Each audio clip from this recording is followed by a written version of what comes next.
Hello everyone! Today we are doing two amazing tofu recipes that I'm so excited to share with you. So we're using extra firm tofu and we're just going to press it first. So I'm just taking 2 paper towels, wrapping the tofu in there, and then we're going to put a heavy pan on there to press it, and then in the pan I'm going to put 2 cans. If you have a tofu press you can use this, but if you just set this aside for like 10 minutes it works fine. And as you can see, when I squeeze, all the water that keeps coming out still, so I'm taking the tofu out of the paper towels, gonna wring those paper towels out and then kind of squeeze again and pat dry the tofu, and now it's ready to be used and it's pressed. So the first recipe we're doing is a baked soy maple tofu that is delicious.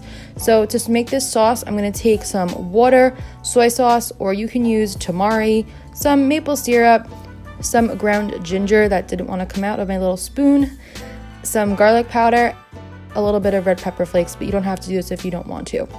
And then we're just going to whisk that all up until everything is well incorporated and mixed together. So I'm taking half of the block of tofu for this recipe, and I'm going to cut it into nice little thirds first, and then I'm going to cut those into fourths, and then I'm going to halve it. So basically you get 8 pieces from each little slab.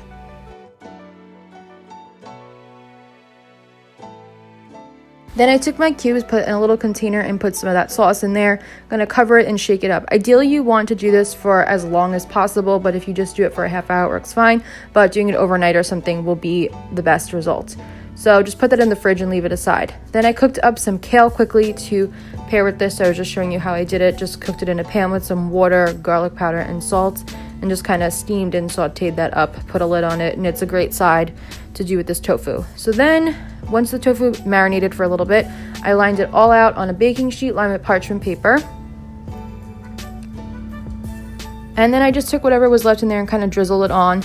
I wiped up that big splash because otherwise it's just going to burn in the oven, and we are going to bake this at 400 for like 20 minutes. Then I'm flipping them after they've cooked for about 20 minutes. You can see they're nice and golden brown on that one side, and they're going to go back in the oven for about 10 minutes. Then after they come out of the oven, I'm dipping them back in the sauce and just giving them another coating so they're really flavorful. You can eat it like this, or you can put it back in the oven for another like 5 minutes to get everything really crispy again. So then I just paired it with the kale, brown rice, cucumber, and lime. We're adding our tofu, the star of the show, and some sesame seeds, and that is it. So easy, so delicious, one of my favorite ways to eat tofu. The second way we're making this tofu is grilled barbecue tofu, which is my new favorite thing. So I just took that other half a block of tofu and cut it into quarters? I don't know. I cut it into 4 pieces, and then I took a skewer and I skewed them up, just put it in there. And then I took the Korean barbecue sauce from Trader Joe's, and I'm just going to brush it onto all of the little tofu skewers that we have now. You can use any barbecue sauce you like, or really anything that you want to put on there. Then I'm taking some nonstick spray and a George Foreman grill, and I'm going to put my tofu skewers on there and cook it.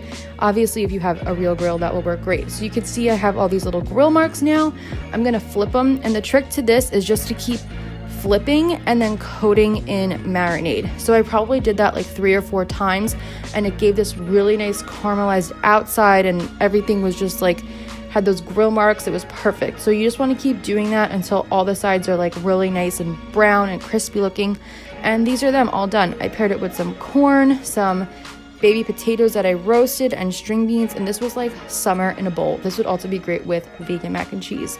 So these were delicious and so easy to make. You have to try them. I hope you guys enjoyed these recipes. If you did, make sure to like, comment, subscribe, and all of the social media and blog posts will be in the description box down below. And I'll see you guys on Sunday with another video.